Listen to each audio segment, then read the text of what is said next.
Yo, what's going on, everybody? It is Straight Out of Boston here, and today I'm back for episode number 32 of my Pittsburgh Pirates franchise series here on MLB 17 The Show. So today we are wrapping up the regular season and getting into the Year 2 playoffs. We are going to handle the NL Central with relative ease, pulling away from the Cubs in the late going. You can see we had clinched it by the time we entered this final weekend set against the Cardinals, so we rested all of our good starting pitchers. That way there will be on a full rest for the division series, and that will be against the Washington Nationals. So only a couple of awards for us this year. Gary Sanchez and Gregory Polanco both winning Silver Sluggers.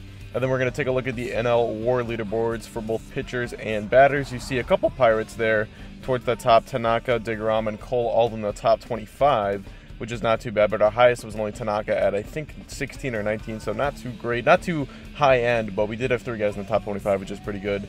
And then batting WAR-wise, Gary Sanchez and Gregory Polanco leading the way, both having WAR seasons over 5. Marte was 4.9. Crawford ended up pulling out a 4-win season after struggling at the dish for a good part of the beginning of the year. But overall, his offensive numbers weren't that bad by the end of it. You can see the OPS at 747. So not terrible. Marte's was also under 800, but, you know, much like Crawford, he provides lots of value with his defense and his base running. And then you saw the pitchers right there as well. So overall, very good year for us. We won 97 games, very good team. A bit of a step back from last year, but was to be expected. I didn't think we were going to win 104 again. That was a bit of an unrealistic expectation if you had it. So one big thing I changed about this year's playoff formatting is I'm going to be playing the critical situations. I turned those back on for the playoffs. People had mentioned that maybe I should consider playing more than just the elimination games, because in each of the last 2 championship series I had pretty much gotten swept out and really hadn't had a chance after getting down 3-0 in the simulation. But I decided I didn't want to do that because it's kind of always been the way I do my franchises. I like to make sure that the team is good in the simulation as well as in the the games that I play with them. But turning on the critical moments pretty much just puts me in some of the games when they are close and it's a late game situation, which at that point when you have, 1-run playoff games, a lot of those kind of just come down to random luck. So if I have influence over that, I'm not going to be, too upset about it or anything like that. So if I have a chance to win a game late, I'm going to take it. We do end up losing game 1. I came into that situation down by a run, and it was the closer Blake Treinen, I don't know how to say his last name, but he slammed the door on us for the save. So now on to game number 2, a must-win for the Pirates here perhaps. They do not want to go down 2-0 heading back to Washington. It's Eric Thames here with a base hit. That's after Gregory Polanco was actually caught stealing earlier in the inning, so it could be first and second. But instead, it's just a man on with 2 outs in the inning. It's Dozier earning the walk here off of Sammy Salas. So 2 on now and 2 out for the next batter. Tim Collins is going to come into the game to face Brandon Crawford. And Crawford's got 2 strikes on him. The 2-2 count from Crawford. This ball's flown to left center field, but should be playable for a national outfielder. And it will be Adam Eaton over there making the play for the 3rd and final out. So this game is headed to extra innings here, knotted up at 1 as we head to the 10th. And this would become a show for the Pirates bullpen. As I mentioned it before, I really was a little bit skeptical at the middle point of the season on how our bullpen could, potentially carry us in a close postseason game like this. But tonight they proved that they are more than capable. Watson threw a scoreless inning. Derek Law throws a scoreless 11th right here. He's back on for the 12th with 2 outs facing Cody Ashe, and he's going to strike out on the high heater. So a second scoreless inning from Derek Law. Now we turn it to Roberto Osuna, the man with the blue glove. A lot of you guys have been telling me to change his glove color, but not going to do it just yet. I don't know what about it, but I do kind of like his blue glove. And I actually changed Bautista's glove, is the ironic thing, but it didn't cross my mind that Osuna also had a blue glove. And people were wondering how I got Bautista on the team. I actually signed him as a free agent in the middle of August. I answered that in a comment. But Eric Thames, deep left field, and gone. A walk-off winner in the 13th inning, and the Pirates even up this series on Eric Thames' walk-off 2-run blast right there. It was Polanco on base, I do believe, with a double earlier in the inning. He actually might have singled and stolen second. I don't remember. But either way, he will come around, and it's going to be a 3-1 win for the Pirates. If you missed it, Corey Knievel threw a scoreless 13, so that was, I think, 5 shutout innings from our bullpen, or I guess 4 from the time I came into the game. But it was more than that after we got a really good start from DeGrom. I believe he went 7 innings, 1 run, and then from there it was 6 shutout innings from the bullpen in total, 4 when I was using them. So there you have it. Take a look at the final lines right there. And yes, it was DeGrom going 7, and then the bullpen going 7 more. I guess that was actually the 14th inning, so we did have 7 scoreless from our bullpen. On to game number 3 now. The series shifts to Washington, but it's Pittsburgh with a chance to take a 2-1 series lead here in the 9th inning. It is going to be 2 outs for Cody Ashe. He grants this one softly. Third baseman charging to throw to first in time, and Tony Watson gets the save, and the Pirates are now leading the series 2-1. So it will be game number 4, which will be the first full gameplay for this episode for this division series, as it's going to be Pittsburgh with a chance to try and knock out Washington. Take a look at the starting lineups for this game number 4 coming up.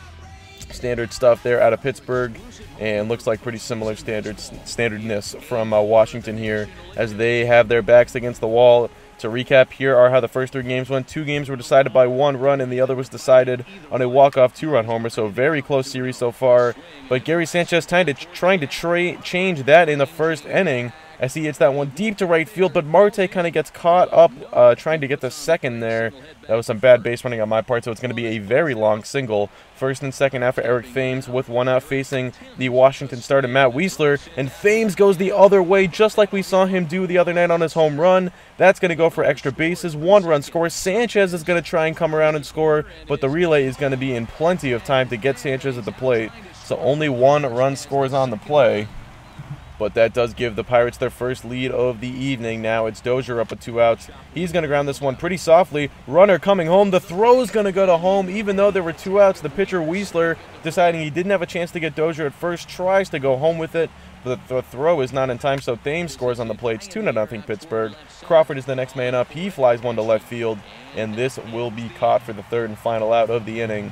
But a pair of runs come across for Pittsburgh. It's Antonio Liriano now on the mound, the 19-year-old rookie making his first career postseason start, as he strikes out Bryce Harper there. His first start in the big stage right here in October for the man who hasn't even had his 20th birthday yet. This is a huge ask out of the young rookie, but he has been very good in the second half, and he's getting that Game 4 start over Ivan Nova, who's been relegated to the bullpen so far in this postseason. Liriano with a couple of strikeouts here, trying to get out of trouble in the second inning facing the pitcher. This is lined, but it's Crawford making the nice play to his left. That's good for the 3rd and final out of the inning. We're on to the 3rd. Still a 2-0 lead for Pittsburgh. Harper up once again, and he's going to strike out for the 2nd time of the evening on the changeup. That's good for the 3rd out of the inning. 3 scoreless from Liriano so far, as he has looked sharp for the most part. Now Wiesler back out there for the top half of the 4th. Dozier ripping one towards left center field. That gets down and goes all the way to the wall, and that will be good for extra bases for the former Minnesota Twins second baseman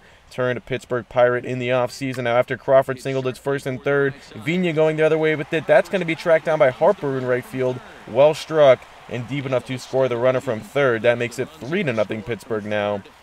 But later in the inning there are 2 outs, and it's the pitcher Antonio Liriano at the dish.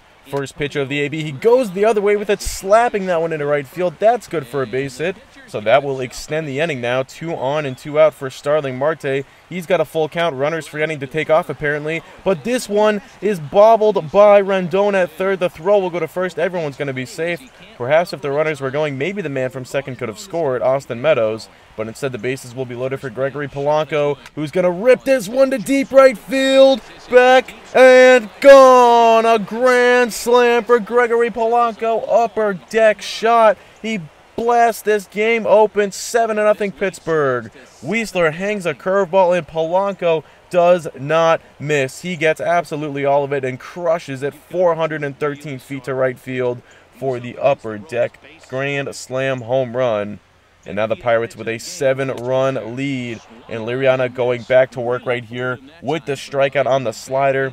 Later in the inning now, Ashe up with 1 out. He's going to ground this one softly. Crawford flips to 2nd for 1, on to 1st, an easy 6-4-3 to get the slow-footed Ashe at 1st.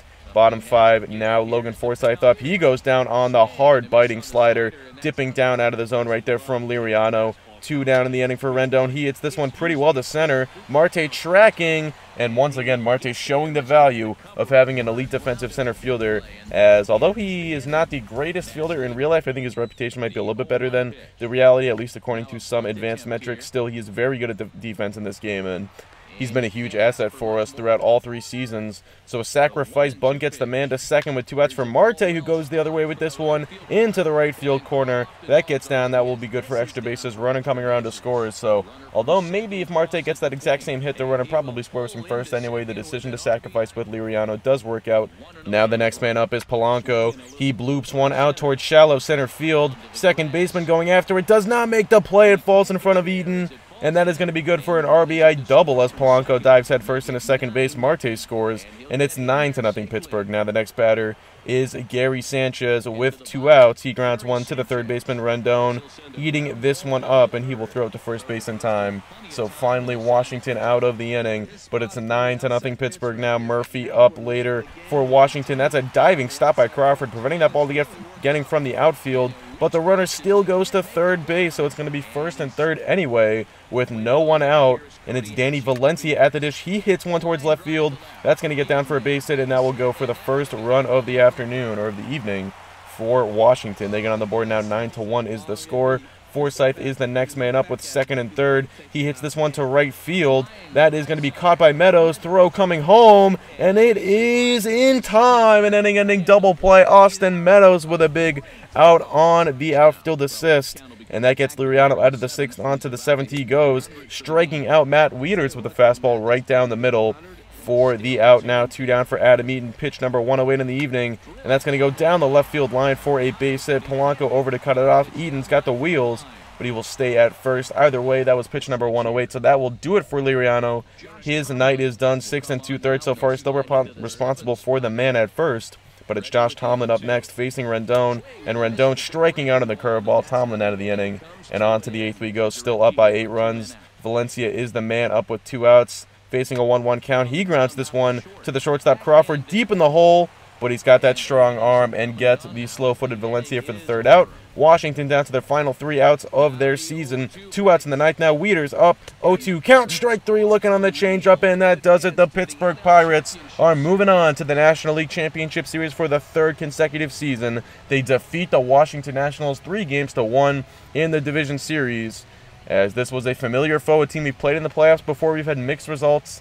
We do avenge our loss in the championship series last year to the Nationals in what was a 4-game series, as Washington swept us right out of the playoffs en route to the World Series. And this year, we hope to avoid a similar fate to what has happened to us the last couple of years in the championship series. Hopefully, we do not get swept. Hopefully, we win more than just a game. Ideally, we would win 4 games. That is going to do it. Hope you guys did enjoy. Thanks for watching, and I'm out. Peace.